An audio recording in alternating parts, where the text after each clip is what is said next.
നമുക്ക് നോമ്പ് മുറിക്കുന്ന സമയത്ത് കുടിക്കാൻ വേണ്ടിയിട്ടുള്ള ഒരു ഈസി ഡ്രിങ്ക് തയ്യാറാക്കാം. ഫലൂദ ഡ്രിങ്ക് എന്നാണ് ഇതിന് പറയുന്നത്. കുറച്ച് പാലും പഞ്ചസാരയും റോസ് വാട്ടറും മാത്രം മതി ഇത് ഉണ്ടാക്കാൻ വേണ്ടിയിട്ട്.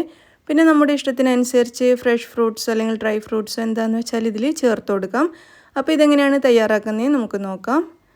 ആദ്യം തന്നെ നന്നായിട്ട് തണുത്ത പാൽ 2 കപ്പ് ഒരു മിക്സിയുടെ ജാറിലേക്ക് ഒഴിച്ചു കൊടുക്കാം. നന്നായിട്ട് തണുപ്പിച്ചെടുത്ത പാലായിരിക്കണം.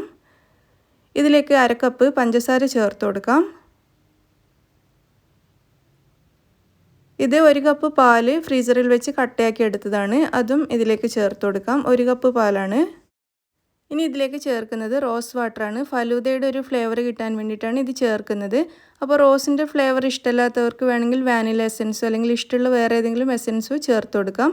ഞാനൊരു 1/4 കപ്പ് വരെ റോസ് വാട്ടർ ഇതിലേക്ക് ചേർത്തിട്ടുണ്ട്. ഇനി ഇതിലേക്കൊരു 2-3 തുള്ളി റെഡ് കളർ ഞാൻ ചേർക്കുന്നുണ്ട്. ഒരു പിങ്ക് കളർ കിട്ടാൻ വേണ്ടിയിട്ടാണ്. നിർബന്ധമൊന്നുമില്ല, കളർ ഇഷ്ടമില്ലാത്തവർ ചേർക്കണ്ട. ഇതെല്ലാം കൂടി നന്നായിട്ടൊന്ന് ബ്ലെൻഡ് ചെയ്തെടുത്തിട്ടുണ്ട്. നമ്മുടെ ഫലൂദ ഡ്രിങ്ക് ഇവിടെ റെഡി ആയിട്ടുണ്ട്. ഇത് നമുക്കൊരു ജാറിലേക്ക് ഒഴിച്ചു കൊടുക്കാം. ഇനി ഞാൻ ഇതിലേക്ക് കുറച്ച് അനാർ ഇട്ട് കൊടുക്കുന്നുണ്ട്. അപ്പോൾ നിങ്ങൾക്ക് ഇഷ്ടമുള്ള ഫ്രൂട്ട്സ് അല്ലെങ്കിൽ ഡ്രൈ ഫ്രൂട്ട്സ് ഒക്കെ ഇതിൽ ഇട്ട് കൊടുക്കാവുന്നതാണ്. ഞാൻ ഇതിൽ കുറച്ച് അനാറും പിന്നെ കുറച്ച് ആപ്പിൾ ഗ്രേറ്റ് ചെയ്തതുമാണ് ഇതിലേക്ക് ചേർക്കുന്നത്. ഒരു ആപ്പിൾ മുഴുവനായിട്ട് ഗ്രേറ്റ് ചെയ്തെടുത്തതാണിത്. അതും ഇതിലേക്ക് ചേർത്ത് കൊടുക്കുന്നുണ്ട്. ആപ്പിളിന് പകരം നിങ്ങൾക്ക് സേമിയ ഉണ്ടെങ്കിൽ അത് ചേർത്ത് കൊടുത്താലും മതിയാവും.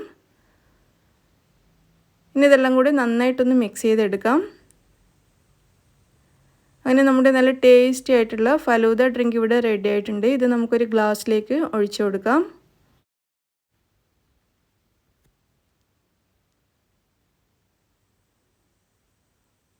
അപ്പോൾ നമ്മുടെ നല്ല ടേസ്റ്റി ഫലൂദ ഡ്രിങ്ക് ഇവിടെ റെഡി ആയിട്ടുണ്ട്. ആപ്പിൾ ഗ്രേറ്റ് ചെയ്തതും അനാറും ഒക്കെ കൂടിയിട്ട് ഇത് കുടിക്കാൻ നല്ല ടേസ്റ്റാണ്. ഫലൂദയുടെ നല്ലൊരു ഫ്ലേവറും ഉണ്ടാവും റോസ് വാട്ടർ ചേർത്തതുകൊണ്ട്. അപ്പോൾ നിങ്ങളെല്ലാവരും ഇത് തയ്യാറാക്കി നോക്കുക. നിങ്ങൾക്ക് ഇഷ്ടമുള്ള ഫ്രൂട്ട്സ്, ഡ്രൈ ഫ്രൂട്ട്സ്, സേമിയ ഇതൊക്കെ ചേർത്തിട്ടും ഇത് കഴിക്കാം. അതുപോലെ നമുക്ക് പഞ്ചസാരയ്ക്ക് പകരം മിൽക്ക് മെയ്ഡ് ചേർക്കാം, അല്ലെങ്കിൽ ഐസ്ക്രീം ചേർത്തിട്ട് അടിച്ചെടുക്കാം. അതൊക്കെ ഓരോരുത്തരുടെ ഇഷ്ടം പോലെ ചെയ്യാം. അപ്പോൾ നിങ്ങളെല്ലാവരും ട്രൈ ചെയ്ത് നോക്കിയിട്ട് അഭിപ്രായം അറിയിക്കുക. ഇഷ്ടമാണെങ്കിൽ ലൈക്ക് ചെയ്യാനും ഷെയർ ചെയ്യാനും മറക്കരുത്. Thank you.